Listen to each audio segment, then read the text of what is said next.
Coach, you've had a fantastic 2019. I know third year in existence, and you get to the championship game. I guess, first of all, what does that say about your program? It says that we're going in the right direction. You know, in the short amount of time that we've been around, that we've done things the right way, and the kids are responding to it. So we've got great community support here, great student support, and it's just it's been a fun season, and I think the kids have bought into what we're doing. How would you characterize the season up to this point from your perspective? It's funny to say when you're 11-0, but we've had a lot of ups and downs in that we've had a lot of injuries this year. We've just had the injury bug hit us pretty good, especially early in the season, about week 3, week 4. And so dealing with those things, but at the same time, having kids step up, be the next guy up and step in and make plays, being able to beat Natrona for the first time, going into East and winning on the last-second field goal, and coming from behind so many times. In those games alone, you're up, you're down, it's just crazy. So that kind of really tells the tale of our season, just that we've never been, as an 11-0 team, it hasn't been that we've blown everybody out. We've really had to battle. So going into Laramie, I feel like we're a battle-tested team, and it kind of that epitomizes our season. One of those games you had to battle in pretty good was the Sheridan game, honestly, and you guys were able to get that one 37-30, but that was so long ago.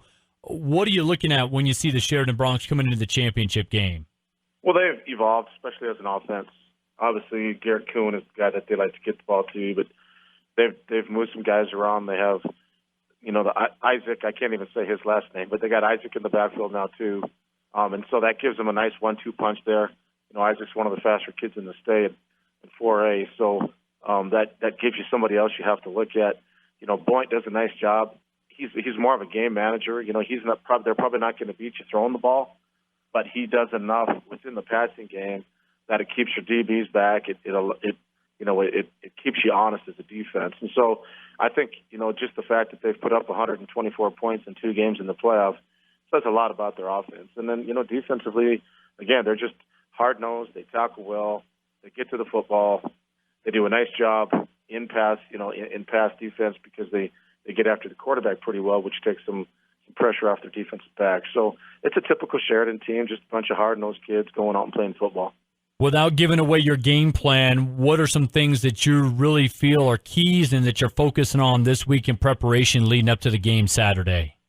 We struggled early in the season really running the football and in pass protection. We had such a young offensive line, or I shouldn't say young, inexperienced offensive line. And they have made absolute huge improvements every single week. And last week against East, they really controlled the line of scrimmage. The first half, we did pretty much whatever we wanted to do, both in the run game and in the pass game. So for us, we have to be able to control the line of scrimmage. We have to our 5 offensive linemen, and then we throw a tight end in there. Sometimes we throw 2 tight ends in.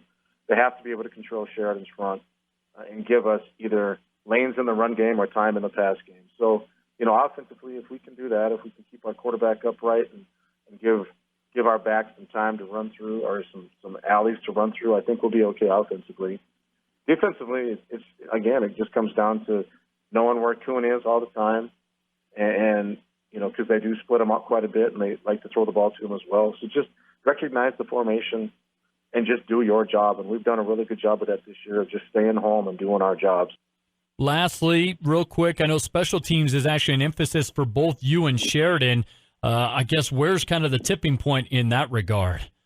They're going to try to get the ball as much as they can to Carter McComb. He's only a sophomore, but he's one of the faster kids around, and he does a great job of catching the ball on the kickoff return and just hitting the seam and going. And so he returned one against us for a touchdown in the first game, which, allowed them to really hang in the game. So it's just, special teams are such a big part of the game, and we've been preaching to our kids all year long how important that is.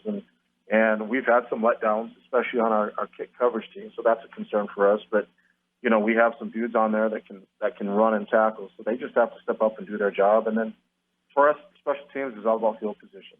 If you can win the field position battle in high school football, a lot of times you're going to win the football game. So, we want them to pin them deep when it's punt or kickoff, and we need to get yards when it's kick return and punt return. Just plain and simple. We put a lot of pressure on those guys to get us in the right spot. So it's big, just like it is in every game. Coach, I appreciate the time as always. Best of luck on Saturday against Sheridan. Absolutely. Thank you very much.